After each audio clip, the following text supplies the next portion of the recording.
Foundation 45 is a 501c3 nonprofit that funds counseling services for mental health, addiction, and suicide survivors. In addition to providing services, it works to break the stigma surrounding these topics. Foundation 45 recognizes that musicians, artists, and creative types are often at a higher risk for issues with mental health and addiction. The organization's goal is to serve the Dallas-Fort Worth creative community by providing free, top-tier mental health and recovery services. You can learn more about Foundation 45 at foundation45.org. Foundation 45. Live fast, die old.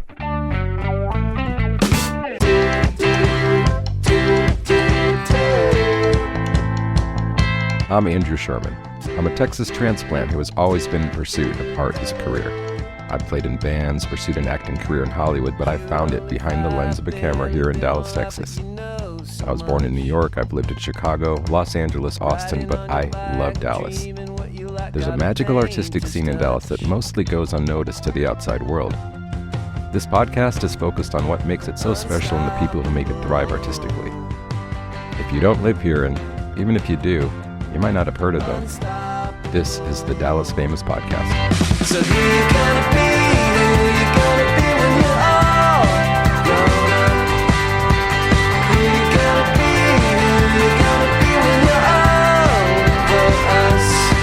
Yeah. This week on the Dallas Famous Podcast, we have the incredibly talented Emmeline. Emmeline is a Dallas-based singer, songwriter, educator, and podcaster with a rich background in music and teaching. A classically trained pianist and vocalist from Southern Methodist University, Emmeline has been crafting music since childhood. Beyond her performances, Emmeline is a passionate educator, combining teaching, music, and therapy in a unique way, and she shares her expertise through her role at SMU. She also hosts two insightful podcasts, Journey of a Song and Journey of an Artist, where she explores the creative journeys of fellow artists. Emmeline even treats us to a premiere song, Not My Kind, live in studio. I had a fantastic time chatting with her, and I know you're going to love this one. Here it is. And we are back, as you know, the Deep Ellum Community Center. We love to do them here. I've got Emmeline with me. I'm trying to figure out how I even discovered you. How I found you to have on the show. Yeah. Like, how did you discover me? Yeah. I think your name, first of all. More discovered, though. Yeah, right, exactly. Well, I mean, because when I'm looking at people, there's a lot of musicians, but then you have a lot of stuff going on that's just music adjacent, but still very much, qualifies you for being a good guest on here. So thank you. I mean, you're a musician. You have a doctorate in what? In music and psych. Wow, music and psych. Okay. I mean, technically, it's under the heading of what they call now human-centered interdisciplinary studies, which sounds fabulously pretentious, right? It's like, how many words can we put on a degree? I'm impressed. But the cool thing about it was, I think you and I are aligned in this, right? Like, the art scene in Dallas is huge. Mm-hmm. And there's so many amazing artists out there whose stories haven't been told. And I love to make stuff. And when I'm not making stuff for myself, I love to make stuff with other people. And that means also that I have a lot of interests. And so the idea of taking a doctoral program where I was like drilling really deeply down into one subject was not as appealing to me. I looked at lots of different PhD programs and was like, I don't know. But this program is interdisciplinary. So they were like, you can combine disciplines. And I was like, fantastic. So I could look at music and psychology. And they were like, absolutely. And I was like, what about music and psychology and education? And they were like, sure. And so I was able to examine, something that I think we all know internally, which is that arts education and the arts and learning how to process your emotions as a creative is actually hugely important for your mental and emotional health. Mm-hmm. Yes. Also, I should have called you Dr. Emmeline. I just realized. No. You earned it. I mean, that's very kind. Yeah. I mean, you earned it. But anyway, okay. So you've got that going. So are you actively teaching with that right now? I am. Yeah. Okay. Like in what capacity? So I am a professor at SMU. Oh, you are? I am. I'm so good at research. That's amazing. So that's your full-time gig, probably. I mean, not necessarily. Actually, full-time I run a music studio. Which music studio? It's a private studio of private lessons. Okay. So I do private lessons in songwriting therapy. Okay. And then I perform. Songwriting therapy. Okay, we're gonna get to performing. Don't worry, but break that down a minute. So I like you was like I have this passion. I want to make art full time. I want that to be my full-time gig. I grew up with an accountant and a tax attorney, both of whom are certified CPAs. I was a mathlete in high school, which is, in case you're wondering, your one-way ticket to popularity. Yeah, very cool. Yeah, exactly. If you're sitting there and you're thinking, how am I going to be cool in high school? Math, totally the answer. Yeah. But I like math the same way people like the crossword puzzle or like a Sudoku puzzle. Like, it's a super fun thing to sit down and just hang out and do, but I did not want to do it for a career. Like, when people start talking to me about Excel and spreadsheets, I can't, like, a part of my brain just shuts off. You and most people listening, yes. Oh my gosh. And so we had this super awkward conversation where my parents were like, so, as you're looking at business schools, where are you thinking? And I was like, I actually want to major in music. And they were like, why would you do that? Please explain to me how you've drawn a line from music major to success. And I think most people would be like, oh no, my parents hate this. But I kind of took it as a personal challenge and was like, no, this is something that I love. I'm sure it's possible. It's just, how are we going to do it? And so I made sure that I had lots of different ways in which to A, keep doing what I loved, and B, find a way to make it make money so that I could pay bills and wouldn't be living in a box. Right. I mean, so it's interesting, though, because most musicians, like, the goal is to just play music for a living. That doesn't sound like that's your ultimate goal. I mean, I think my goal is to just play, to just write, and then to share that with other people, right? And I think what I love about teaching and really about the therapeutic songwriting that I do, the therapeutic arranging, helping people put their feelings into the language of music, is I'm still making stuff, but I'm also teaching them the superpower of making stuff. And so I get to watch them go from a place where there is a lot of guidance to a place where I'm really just a soundboard. They're doing it themselves, and then they're going to go out into the world and make amazing music. And so I feel like everybody wins. I just want to break it down, though, because, like, so are these students, like, kids who are, like, potentially going to be musicians and or have some kind of emotional thing they're working through? Is that kind of what it is? Yeah. Okay. And so they may or may not become musicians, but the lessons help them through other things that they're going through. Yeah, I think you're always a musician. Okay, sure. Yeah. I think once music enters your life and you resonate with it on a deep level, like the second you pick up an instrument and it understands you, you're always a musician. Sure. I guess. And it might not be the way you make your living. That's what right? That's more I was framing it. So you might not be like a professional musician earning a living through music, but you're a musician. Like, I love texts that I get from students who've graduated who are like, I had a really terrible day, came home, played piano for an hour, felt better. I'm like, that's what it's about. Yeah. I mean, it's because I'm like you, have been in a couple different mediums. So, like, first it was if I finished a song, I felt good. Then it was if I finished a music video or a good it's like is the creative process is healing. I can speak from experience. I think anybody that's listening is like, duh, if they've had any kind of art. But for people that don't know, I mean, if you're not going to do it for any other reason, like a good example is comedy improv class. I recommend everyone to do that, whether you're going to go on stage or not, because you learn to think on your feet. You learn how to interact with people. And, there is some humor involved, but you don't have to be funny, and you can get so much out of it. It's, I don't know. I think everyone that is like somebody that I wish I could just be a little more comfortable in front of people. That's how you do it. Take a class like that. That's so cool. Where'd you take comedy improv classes? I took it Second City in Chicago. Isn't that like Amy Poehler and Tina Fey's? Yeah. Well, I was there. I don't remember either of them, but I was there at the same time as them. But I was working as a host, and I'm like Chris Farley was in the show, Tim Meadows was in the show. In the backstage at ETC, it was Steve Colbert, who was Stephen Colbert, I think, at the time, and Steve Carell. It was an amazing time to be there. That's so cool. Yeah, and then I left, and I took some classes out in L.A., yeah, I don't know. I was like really into it for a while, and then it just kind of got to be a lot. Like, I don't know. Like, improv is one thing. Stand-up comedians are miserable a lot of the time. I mean, I don't like them. I mean, like, they seem like they're tortured souls, a lot of them. And so I don't know. But anyway, I think I probably left that to be, I do remember the moment I was playing pool. I'm going to just name drop. I was playing pool with Ryan Stiles in Santa Monica. All right. And we were doing stuff we shouldn't have been doing. And he was like, all comedians just really want to be rock stars. And I was like, I should just focus on music. And I did. Like I should just be a rock star. If Ryan Stiles tells me I should do it. But anyway. That's funny. Let's go back because we didn't even start with so you're Dallas born. I am Dallas born. Highland Park, right? Ooh. Yeah. I mean, University Park, if you want to get really technical. Okay. I must have picked that up somewhere. And then, I did have it here. We just didn't get the notes that you got your doctoral degree at SMU. I did, but I actually got my undergrad in California. So I left Texas for a while. Where in California? In Claremont, just east of Los Angeles. Mm-hmm. Yep. So I spent some time in LA, which was cool. Yeah. I mean, and it's hard to beat California weather. Honestly, I moved because I was like, that's the only reason I'm still here when everything else kind of faded away. I was like, well, that's not enough of a reason to live somewhere because, It was so hard to give it up. I guess if you're retired, it's a good enough of a reason to live somewhere. Yeah, I guess that's true. If you're not trying to make a living in other ways. If you're like, I just want to enjoy being present in the moment. Mm-hmm. Yeah, California weather's great. Plus, you're close to the mountains. Yep. You're close to the beach. Yep. You're close to Disneyland. I never did that thing like, I'm going to go surfing today and then I'm going to go skiing today. I never did that. I never did either one. I never surfed. I think I snowboarded once. That was avoided major wrist injury somehow.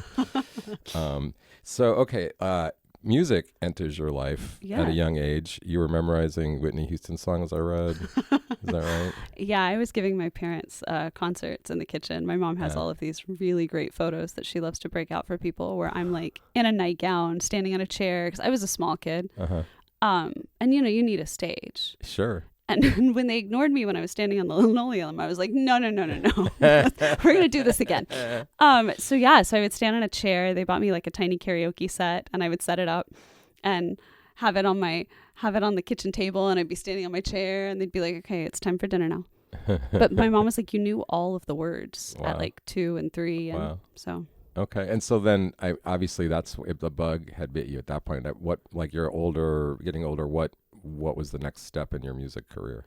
I love that you asked that. I think the bug actually bit me. My parents had this like record player, like everybody else had a record player, right? And a CD player.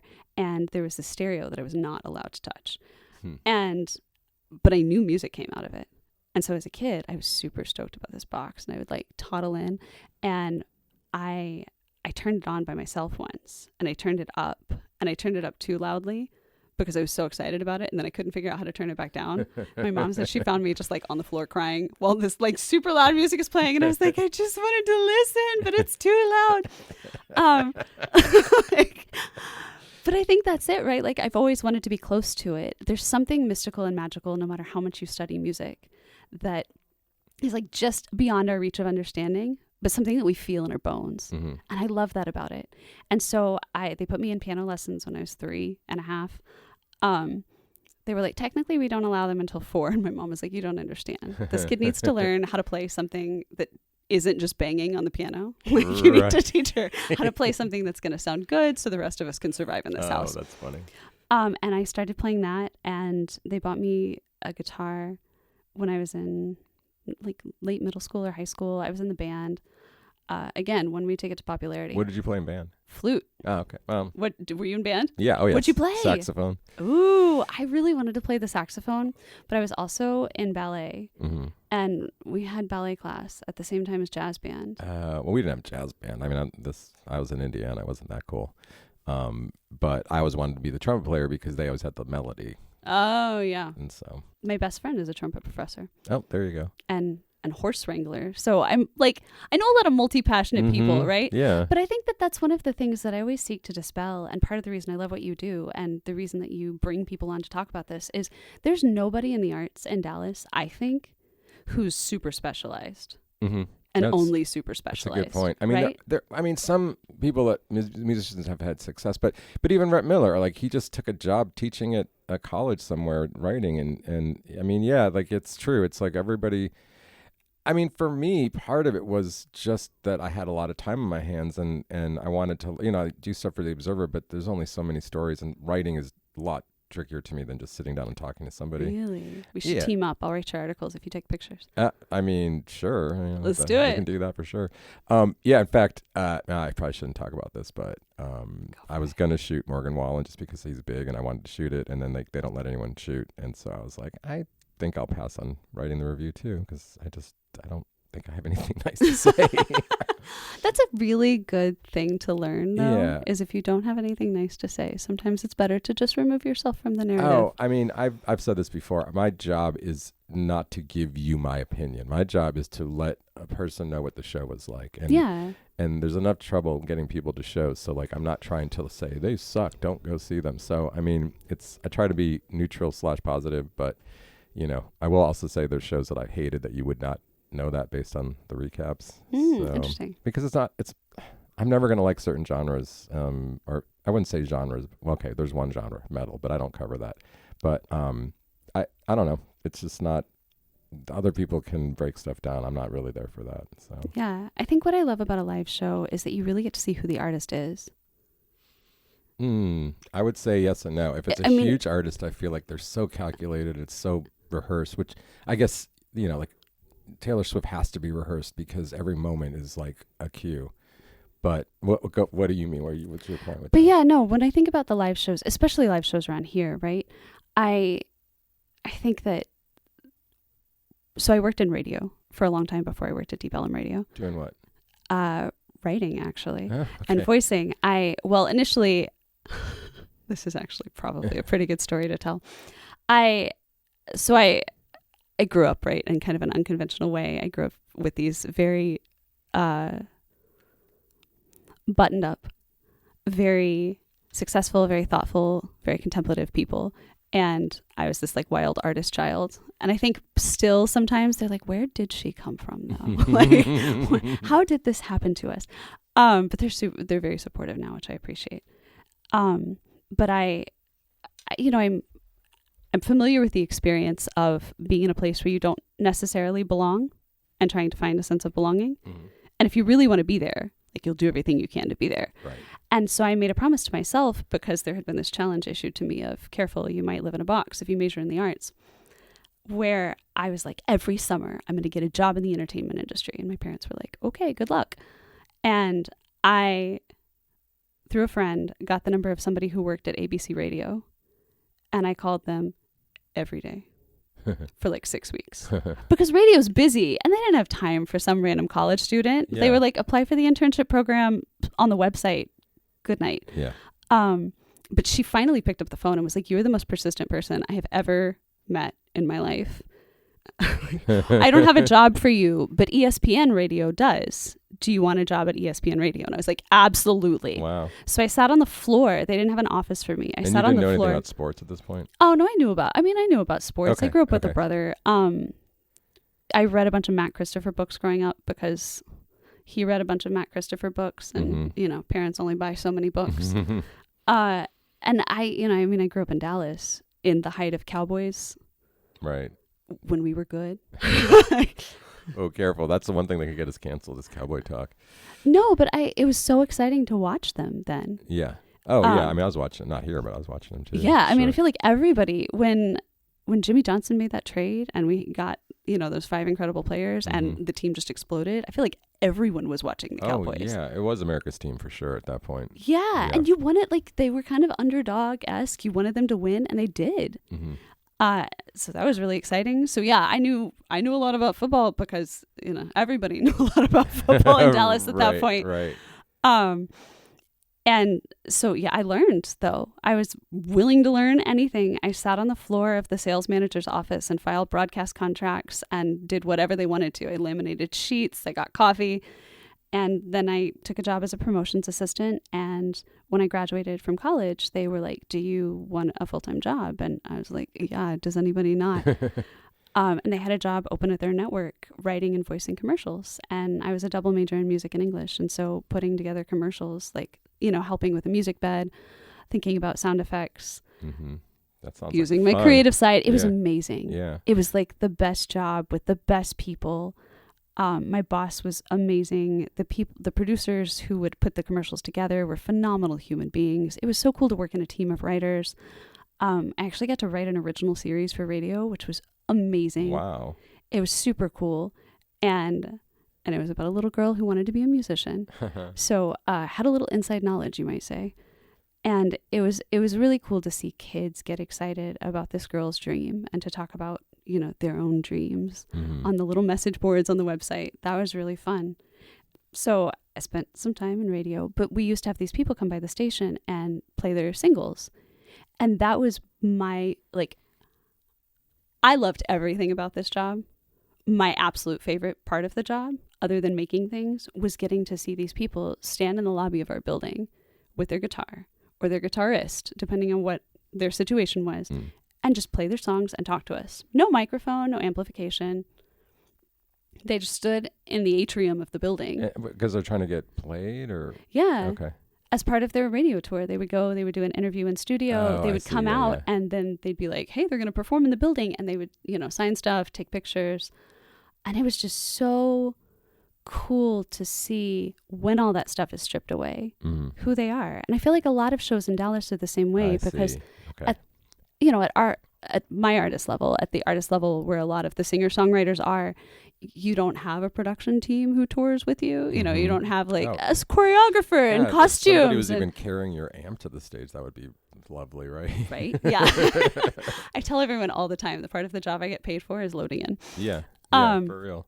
But I love that. And I love that moment of connection with the fans. I think Remy Riley talked about this on your podcast. It's just so cool to play songs for people and then talk to people and hear their stories and hear what your songs make them think of, hear whatever moment in their life you managed to capture without knowing it. I love that part. Yeah, it's pretty amazing. I like the connection. And I mean, you're right. There is these opportunities for the smaller venues where you can have these experiences where it's not just the song, you could hear a story about it, or you're going to see some, I don't know, you're right, you get to see a side. I guess I'm thinking about the huge shows where they're those shows. Yeah, well, you can see in their eyes if they're phoning it in or not too, I guess. But I mean, but that's another way, right, of getting to know who the artist really is. Sure. Because if they get to that level and they have that glazed over look where you can tell that they're just mailing it in. Yeah.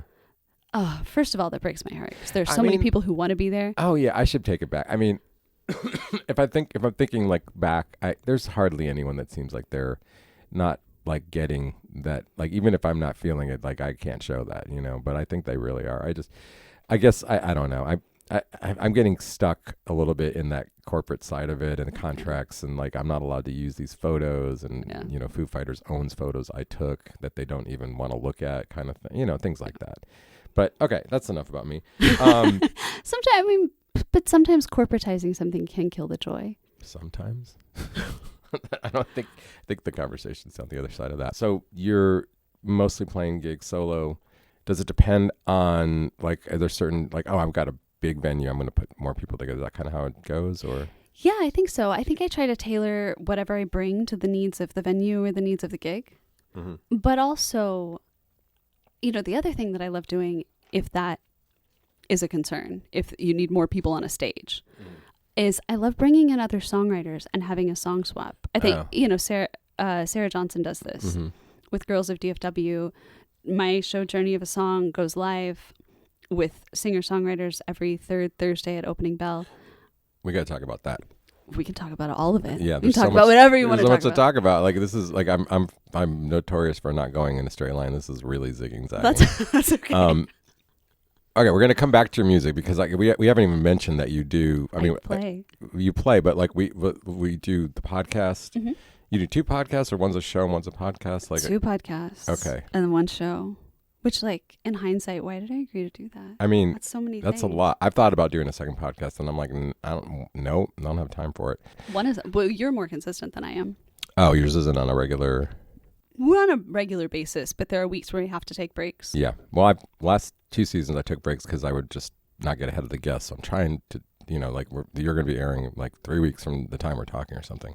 Yeah. But so it's Journey of a Song. Journey of a Song. And Journey of an Artist. Journey of an Artist. Okay. And so let's talk about how that started and what that's all about.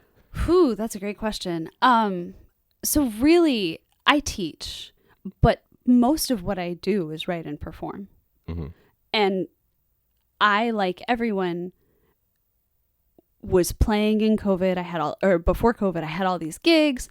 I was adjuncting at Dallas College and I had music students, and that was what I was doing. And I was making a record and we were in pre-production and I was jazzed about all of that. And then, they were like, hey, we're going to elongate spring break for a week because there's this weird virus. And I was like, cool, that'll give me more time to make some music. So I did a little bit of writing. And then they were like, hey, we're actually going online because we're not coming back because there's a worldwide pandemic. And I was like, oh. Mm-hmm. And Remy Riley and I were actually scheduled to play a show together that Saturday. And the two of us talked about it because it was for this venue that we both love called Cafe Bohemia, which is this beautiful, magical space in Plano. And it's owned by this wonderful woman named Evie. And Remy and I were like, we don't cancel shows. Mm-hmm. What are we going to do?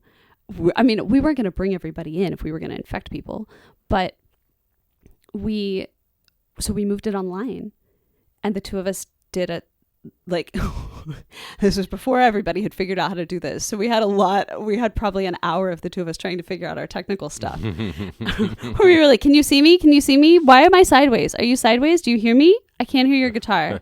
Can you hear me? You can't hear me? It was complicated. Hilarious. And then and Remy, so we had a blast. Yeah. But we finally figured it out. We did a live stream and I saw how much venues were struggling, and it broke my heart because that's what I love to do, is play music for people and connect with people. And so I started doing a live stream where I would invite other songwriters on. We'd split the screen on Instagram and we would raise money for a venue. We'd pick a venue every week. Oh, wow. And in planning this, I was having all of these conversations with these songwriters who were really, all of us were mentally struggling. Mm-hmm. On the one hand, I had a lot going on when COVID happened, and it was nice to just be able to sit still for a second, spend some time with my dog, who I love. But it was also really hard not to be able to connect and to see all of these castles that you'd built kind of just crumbling. Mm-hmm. And so we were having really hard conversations about how it was easy for lawyers to go online and it was easy for accountants to go online. And, my partner is an environmental consultant, and it was easy for him to go online. All of that was easy. But as an artist, as with so many things as an artist, there wasn't really a clear path forward. And so we had a lot of conversations about the pressure that you feel as an artist when there are so many other career paths that are very linear, to navigate what looks like a very linear path, but is actually really winding. Mm-hmm. And to not get discouraged when it doesn't wind in the way that you want. Yeah, that's important. Yeah. So we were having those conversations, and I was finally like, we ought to be posting these, because everyone was feeling the same way. And everybody thought they were the only person who felt that way. Everybody was like, I'm the only one struggling because I can't get it together in my weird career path. Mm. And I was like, if we all feel this way, why don't we just come online and talk about it and destigmatize? And create a community around it so we can start to help each other navigate this weird thing that we all think we're alone in. And that's how it started. And so I was interviewing songwriters. We were having these deep dives into their songs and talking about the songwriting process. And then what made me feel so good is after we had those conversations, songwriters would reach out and be like, I actually feel more inspired to write. Yeah. And I was like, if in destigmatizing, if in having these conversations that are candid and not like unicorns, rainbows, flowers, everything in the art world is great, while the world is ending outside the window. If we can have those honest conversations and then people leave feeling better, there's got to be something in that. Mm-hmm. So maybe no one listens. I hope people listen. We have a lot of fun doing it. Is it on podcast platforms as well? It is. Okay, cool. So it airs on Deep Ellum Radio right before your show. Actually, we're back to back on. I think Sundays. We're back to back. Uh-huh. Yeah, and then it's on Spotify and Apple Podcasts and Google and everywhere. I wish I had known about this during COVID, because that would have been helpful too. I mean, I wasn't really doing music, but I was.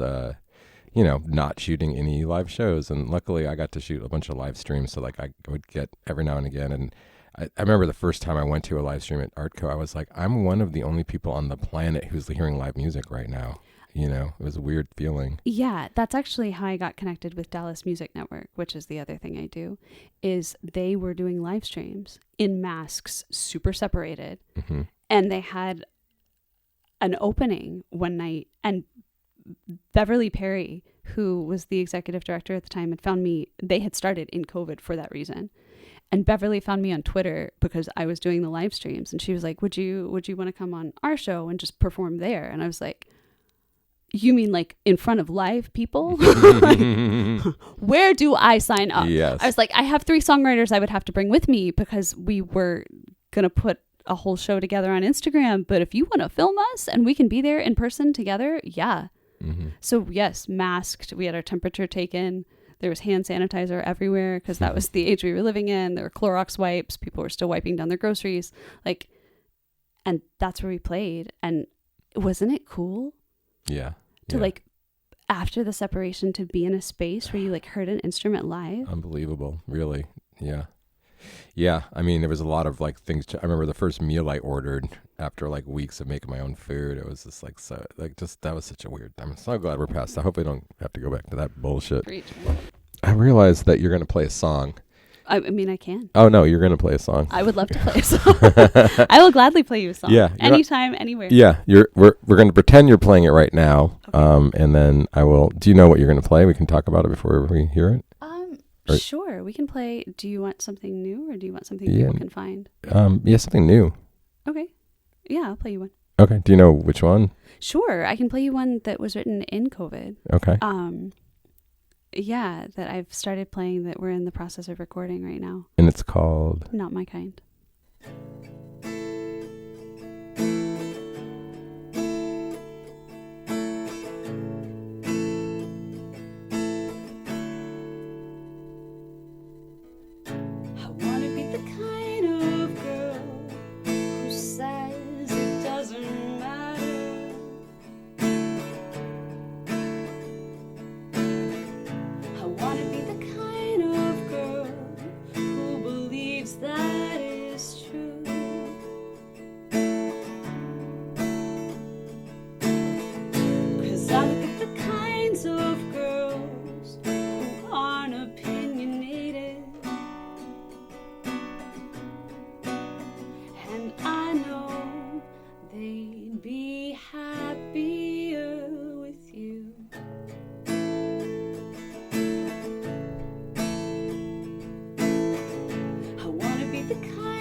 Church on Sunday. I want to be the kind of girl who sees Jesus through a screen.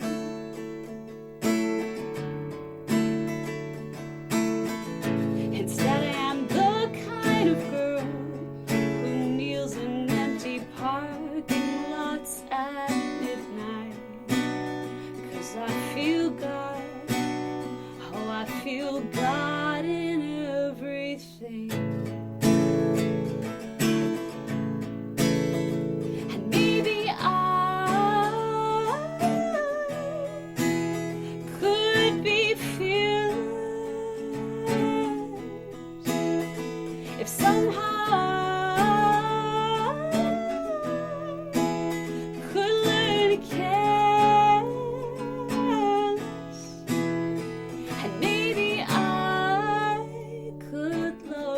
But you're not my kind.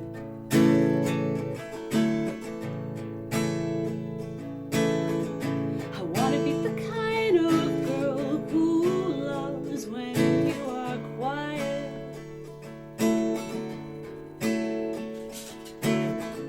I want to be the kind of girl who lets silence be enough.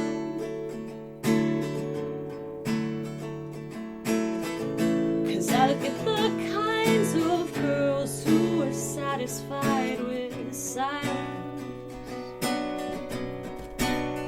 and I know they'd never make you open up. And maybe I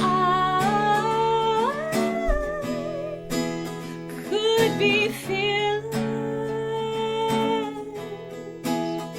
if somehow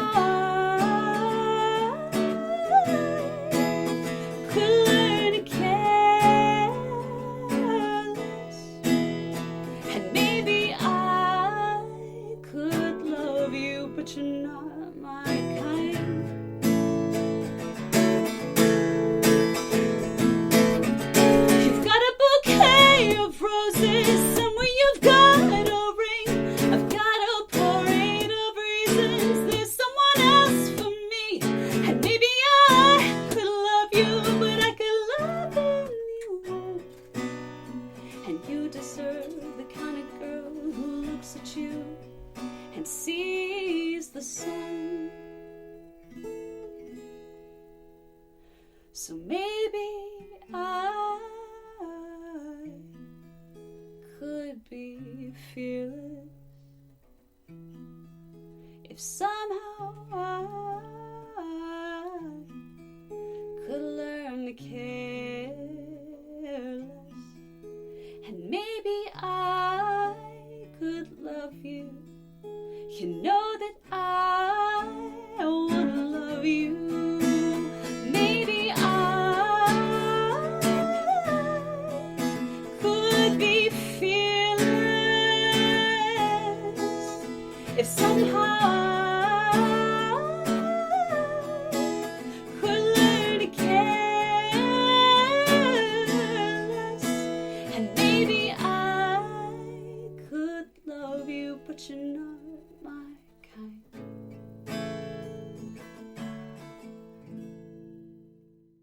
Okay, did I see Dallas Music Office? Dallas Music Network. Network. Yeah. Oh, fuck, okay. No, you're good. Dallas Music Network. I just, okay. That's weird. That's where my research fails me. No, it's all good. Okay. There are a lot of things. Yeah, well, it's like there's a lot of... When it feels so braggy to be like, also there's this, also there's this. Because really, it's just... I think I do have that survival mindset where I was told from a young age that artists usually don't make it. And I love this so much that I refuse to let that be real. But it's weird. Like you've approached this career as an artist in such a unique way to me. Like, first of all, you took a gauntlet, like most, because I went to theater school, right? Yeah. Actors. And so there's a lot of... really? Where'd you go to theater school? DePaul for a year and then Columbia College. But cool. There was a lot of people whose parents were like, you want to be an actor? Bye. Yeah. Like, I love you. You're not getting a dime. You know, you're on your own. And, you know, you took the challenge, and every summer you were like, here's a job in the arts. And, you know, you weren't necessarily making music, like making money playing music, but you were making money in the arts. And now, again, it's like, I just did this article on the desk jockeys, and they all have regular jobs, and they have this band, and they sold a bunch of tickets to the Granada, but they only play 4 shows a year or something. And they're only going to ever do that. That's their plan. Yeah. And it's just like, again, it's just like, it breaks my brain. 'Cause like, so what if you got offered this deal and you got this, and they're like, we still have to think about it. And I'm like, wow. Okay. So, and it's just with you, you're like, I'm going to get a doctorate. I mean, that's not just an education. That's an extra education. I mean, it's like, whether you want to take credit for or not, you like stuck through a lot of schooling and figured out your own, I mean, you figured out your own major, which is in its own way pretty interesting, you know? I think I knew the major coming in. But yeah, but I guess my point with all of it is that like your version of success of like, it's, you don't have to give up the teaching because it's still part, like everything seems to like intertwine, and it's like, thanks, it kind of feels that way. Yeah, no, it's like you're already successful. You're already making all of your living off of these things. I mean, maybe we're not making money off our podcast possibly, but no.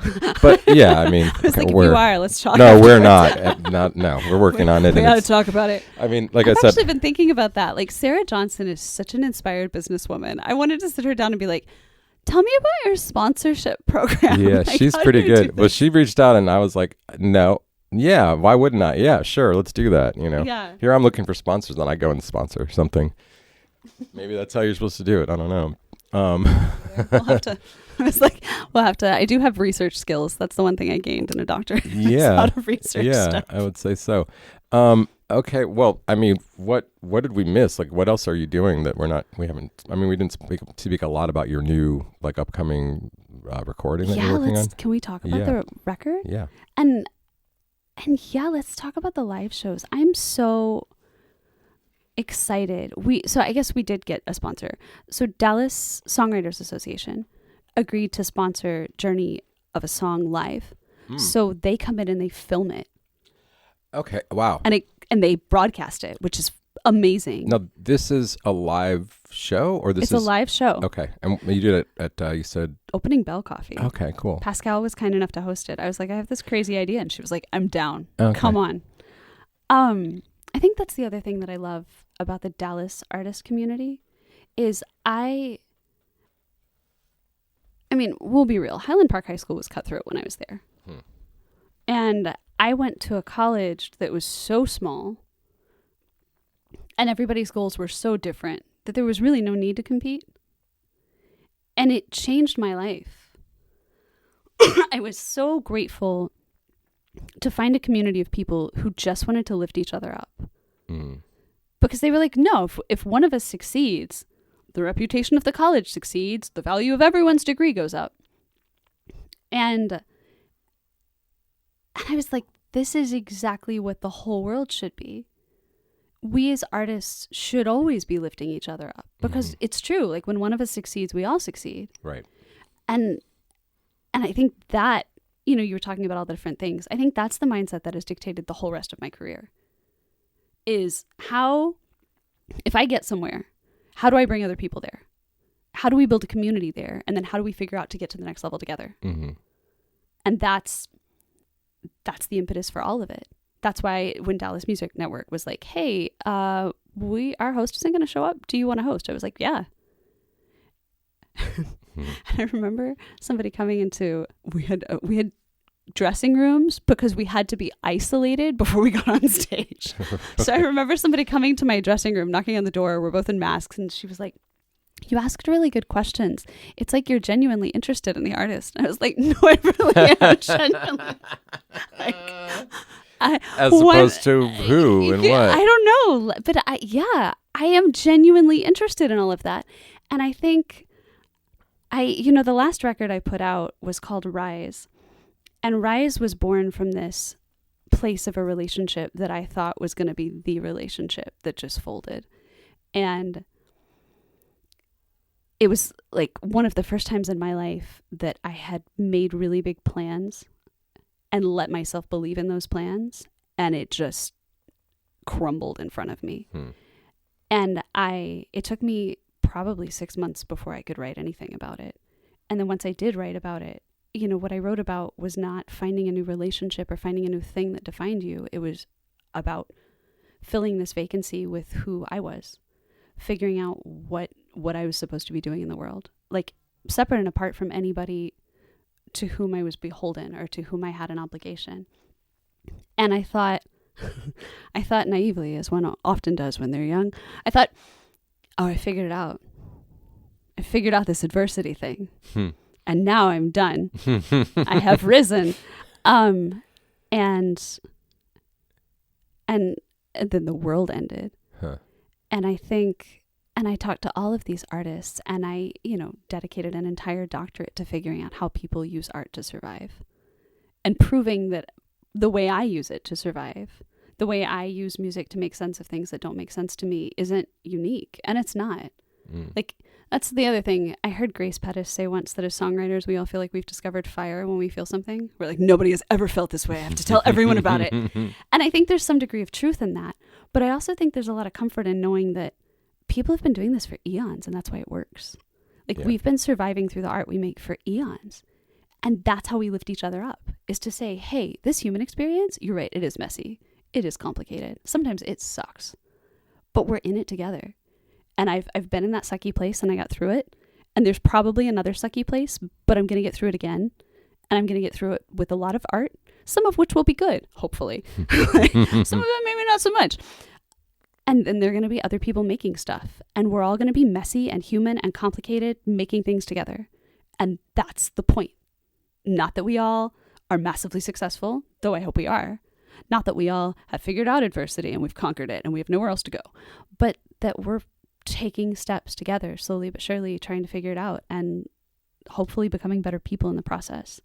And so this is the first time I've ever told anybody this. So exclusive. Okay. The new record is going to be called Higher Ground because it's about that myth, right? That you've finally found it. And the whole premise of the record is that higher ground is not a place that you go to and achieve. Higher ground is that space where you kind of realize that we're probably never going to have it all figured out. We're probably never going to be in a place where nothing ever goes wrong, which live music is no better example of that than anything else, right? And that's okay. Because when you can make peace with that, you can make peace with everything else. Yourself, the need to compete with other people, the need to like succeed beyond all reason, because it becomes about something different, which is just working through it together. And so that's what this record is about, is working through it together and finding ways to do that and embracing the messy, letting it be vulnerable. That's why this song is so sad, kind of unapologetically so. I played it for my suite mates on a Zoom call because we were meeting on Zoom every week because we weren't seeing people. And they were like, that song is better than you think it is. Also, you have to break up with this guy. Wow. And we talk all the time on the podcast about how songwriters tend to be terrible judges of their own catalog. Like the songs we like are never the songs anyone else likes. Yeah. Because there's still this deep discomfort that all of us have with being uncomfortable or with being vulnerable or with showing an aspect of ourselves that is less than ideal. I mean, Instagram, right? And we live in a world where people put out their best selves. And so we feel like we have to compare to that. And the reason I think the messy stuff is what really grabs people is because that's the part of being human to which they really relate. And those aren't the songs we always like because they're about something in our life that was messy. And going back there is not always fun. But the first time I played that song live and had somebody come up to me and be like, I was looking for a sign to get out of a situation that I've been in for a long time that was really awful, that is really awful. And I keep telling myself it's fine. They were like, and I was listening to that song and it's not fine. And I think it's okay for it not to be fine, but I think I need to get out. And they were like, and I don't know I'm telling you this. And I was like, no, keep telling me this. Because that's what it's about, you know? Yeah. So that's, wild. That's why I do all the things. Yeah. It's all about connection. Yeah. I mean, I guess the same for me, but that's, a few things hit me while I'm listening to you. First of all, if I didn't know you were a host of a podcast, I would make sure that you became one. You're so eloquent. Like your thoughts are so well placed. Kind. Yeah. That's really, no, I agree. I mean, because I lived and I was competing hard in lots of ways in LA for acting and music stuff. And I got here and I stopped really doing any music. And so even though there's still competition in what I do, I don't see it like that. And maybe it's just being here and not in California. You're right. It's different here. Like people do blow up from here, but not overnight. And even when they do, it's not like they don't come back and it's just, you're just from here. You're nothing special. Like you're just one of us still, you know? So I don't know. I mean, I like that. I think that there's more and more of that happening, the camaraderie in the scene. And I mean, we have to figure out a way to get people to shows. So like anything you're doing to do that is good. Yeah. So if you're listening, come see live music. Yeah. Because I love it. Like this is in your intro, right? So if people didn't hear the intro, I'm going to remind them. This is in the intro. You talk about having lived in all these places, New York, Chicago, LA, and how there's a huge art scene in Dallas that people don't know about. Yeah. And you go to live shows here, like tiny shows in bars, and you see these bands and you're like, how does everyone not know about this band? Oh, it's crazy. I mean, when I was doing the open mic, every week I was like, what is going on? Like, I realized we're not Nashville. We don't have like reps like just floating around. But if we did, we would have, you know, and even without that, we have. They should move here. Well, there was like a Spin magazine and it had like, I forget who was on the cover, but it was like every artist in that whole cover was Texas and they didn't mention that. They didn't pick up on that because I didn't do the research. I mean, I'm not even the one, somebody else told me, but the point is like, there's a lot of people coming from here and you still don't have that like LA feel. I mean, even when I go to those big shows, those are people aren't from here that are coming through. Like, I mean, you know. Yeah, but I mean, Beyonce's from Houston. Yeah. Yeah. Right? Selena Gomez is from Grand Prairie. Yeah, that's crazy. Demi Lovato is from Grand Prairie. Plano, somewhere in there. Yeah. Like, I think that's like the tip of the iceberg. Yeah, you could go on. We could spend an hour just musicians who've hit the charts who come from Texas, who talk about being from Texas. Yeah. Kelly Clarkson, Burleson, right? Like, and I love that you highlight that because I think that is absolutely true. Like, go to live shows because you are seeing the world's next favorite artist in an intimate venue that may never happen again. Yeah. Yeah. Or that won't happen for long. It's not a Dallas artist, but I did have a unique experience like the 2 times ago when Taylor Swift came, Charlie XCX opened. and she like left the show and came to Artco and did a set, and I have photos of that, and I'm just like, wow, this is pretty good time to have some Shirley XCX photos. Not that I ever sell my photos in that way, but it's still just kind of, it was a crazy show. So that's wild. Yeah, I mean, Wilco came to Port David's Pub and did their open mic. I know. I missed that one. You never know who's going to show up. I know. With these things. I missed that one. That was crazy that happened. Yeah, it's true. I mean, or like, members of Ghost Note or Snarky Puppy will just be at, Freeman or something. We're almost spoiled. I mean, we are spoiled. People take it for granted or just don't even know that it's happening or like, in LA, it was a thing where it's like, I'm not going to go see that band until everybody says it's cool. And then we're all going there, and it's like that a little here, but actually, the way it was put to me by a few guests, and you might have heard this, is in Dallas, it seems like you have to go somewhere else and get successful to get your to clout come back here. And get a draw. Yeah, it's weird. I think that happens. I think it's also possible to get saturated. I mean, the thing about being a performer, right, is you have to perform to make money. So a lot of us are playing restaurants 3 or 4 nights a week sometimes. And, if you see somebody at a Central Market and then you see them at Torelli's and then you see them at like Great Wolf Lodge, right? Mm-hmm. You don't necessarily want to go see them when they play Di Marco. Right. But know that you're getting a unique set each time. Mm-hmm. Because I don't know anybody who has a set 3-hour set and they're like, I bring this to every restaurant. That's just not the way it works. Well, and also if you're watching someone play at a restaurant, you have to understand that if they go to Artco or Trees or even Three Links, it's going to be like quite a different show. You're performing in such a different way at every different non-stage show you're doing. I mean, like you said before, every venue you go to, I felt like it was like a Star Trek requote, was it? No, like the needs of the many outweigh the needs of the few. Oh yeah, I mean, yes, the needs of the venue. I forgot what you said, but it was pretty cool. Yeah, I try to tailor it to the needs of the venue. But I think that's you also tailor it to the needs of the crowd. Mm-hmm. I mean, I went to an open mic recently at the Wine Therapist. They do a Monday open mic. Most of it is comedy. I'm a singer-songwriter, y'all. I write like sad in your feelings songs. And sometimes I write happy in your feelings songs, but they're all like genuine and heartfelt and deep and meaningful, I hope. But I'm not funny. Like the idea of standing up in front of people and just telling jokes gives me so much fear. It's a specific talent, yes. Yeah. I can riff off of other people, but standing up there by myself, just coming up with jokes, whoo. Yeah. I mean, it's a lot easier when I have a piano in my hands or a guitar in my hands too, because I'm like, these may be terrible jokes, but you're listening to very pretty music underneath them. Like, right. And my, I went with some friends and they were teasing me afterwards. They were like, I don't think I've ever heard you tell so many jokes from a stage. And I was like, I'm surrounded by comedians. Yeah, you're affected. What am I supposed to do? And that's how we are as musicians, ideally, because we're so motivated by connection. We're thinking about how to serve you at every show.